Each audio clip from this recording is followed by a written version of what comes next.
कर्जत तालुक्यात भाजप पक्षामध्ये सध्या उमेदवारांची चुरस रंगली आहे. योग घातलेल्या जिल्हा परिषद, पंचायत समिती आणि नगर परिषद निवडणुका डोळ्यासमोर ठेवून भाजपने इच्छुक उमेदवारांच्या मुलाखतींचा महोत्सव भरवला. माजी आमदार सुरेश लाड यांच्या दहिवली येथील भाजप भवनात तब्बल 66 उमेदवारांनी पक्षाच्या मुलाखतीच्या रिंगणात आपली हजेरी लावली. या मुलाखतीसाठी निरीक्षक म्हणून पक्षाचे जिल्हा सरचिटणीस प्रकाश बेणेदार, नितीन पाटील, जिल्हा चिटणीस नरेश पाटील आणि माजी जिल्हा उपाध्यक्ष वसंत भोईर उपस्थित होते.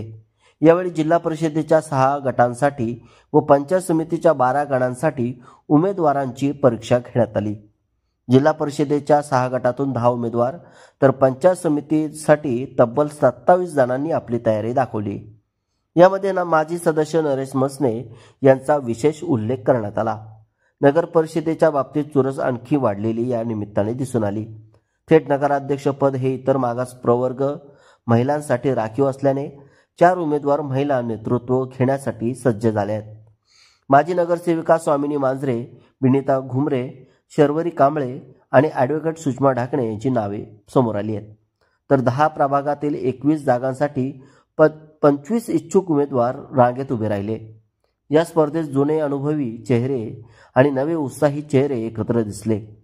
माजी नगराध्यक्ष शरद लाड, माजी नगराध्यक्ष राजेश लाड यांच्या सौ राजश्री लाड, माजी नगराध्यक्ष रजनी गायकवाड यांचे पती रामदास गायकवाड, माजी उपनगराध्यक्ष अशोक ओसवाल, माजी नगरसेवक सुनील गोपटे, बळवंत घुमरे, विशाखा जिनगरे, नितीन परमार, ॲडव्होकेट ऋषिकेश जोशी आदींची उपस्थिती यावेळी लक्षवेधी ठरली. मुलाखतीच्या ठिकाणी भाजपच्या कार्यकर्त्यांची चांगलीच लगबग होती. कोणाला मिळणार संधी, कोण होणार नगराध्यक्ष या चर्चांनी राजकीय वर्तुळात रंग चढवला. या प्रसंगी राजेश भगत, दीपक भैरे, नितीन कांदळगावकर, रमेश मुंडे, विजय जिनगरे, अतुल बडगुजर आदी कार्यकर्ते उपस्थित होते. आता सर्वांच्या नजरा पक्षाच्या निर्णयाकडे लागल्या आहेत. कोणाला मिळणार हिरवा झेंडा आणि कोणाच्या स्वप्नांना मिळणार थांबा सिग्नल हे पाहणं उत्सुकतेचे ठरणार आहे.